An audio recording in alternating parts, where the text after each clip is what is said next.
After the masterclass of disaster in Top Thrill 2, Cedar Point comes in as the favorite child again and gets Energylandia's Tilt Coaster.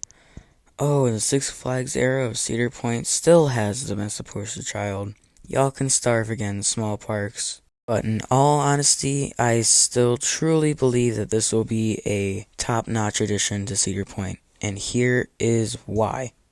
Starting off with the general breakdown, I want to touch on these trains. Oh my lord, they look good.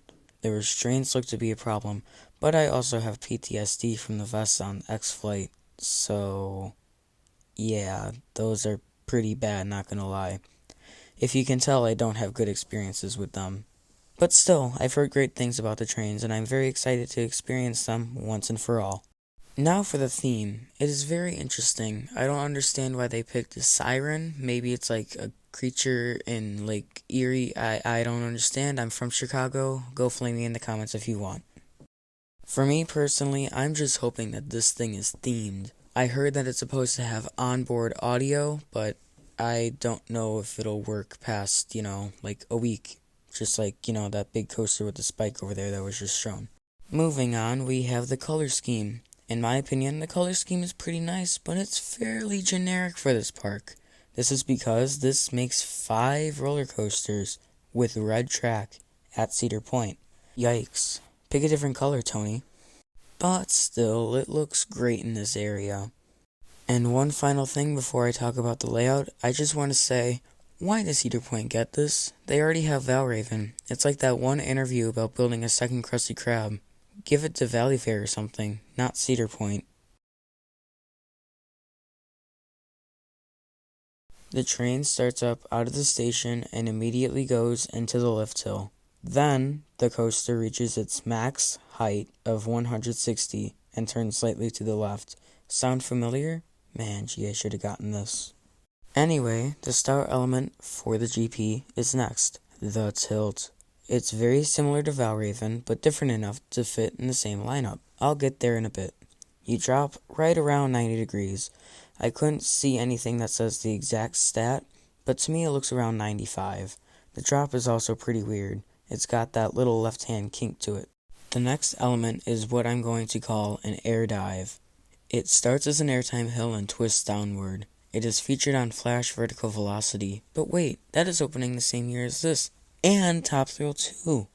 Getting back to the element itself, it looks to give some decent floater airtime up in the front rows. I mean, it's like interesting, it's really weird Vekoma profiling, but it looks to give nice whip in the back row. And probably make this an inversion, so this ride should have 3 inversions instead of 2, but that's my thinking. Next is a heartline roll, barrel roll thingy-mabob. It looks to give nice whip in the front and back rows, and it's probably going to give off Mosasaurus roll vibes. At least for me, that's what it looks like. This element sets up for a turn to the right that banks out into a triple down. That's a new element for Cedar Point, kind of like a trick track, double down, double up thing into a single airtime hill. This will give insane airtime on all 3 hops. The next element is a non-inverting loop that looks to give insane whip in all rows.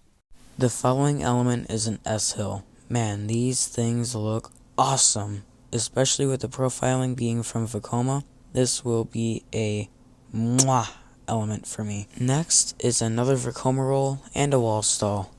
These both look nuts. I'd place parlays on this duo of elements being RMC-like. And finally, the ending sequence is a turnaround, S-hill, another S-hill, and then the final hop up into the brakes. This concludes your ride on Siren's Curse. This is a pretty nice addition to the park, right? Yes, but it is a confusing one at that. Let me explain. If you are familiar with Cedar Point, we all know that in 2016 they debuted Top Thrill Cubster. No, but in all seriousness, Cedar Point debuted Valraven, a B&M dive. This does the same thing that Siren's Curse does, but it's a little different.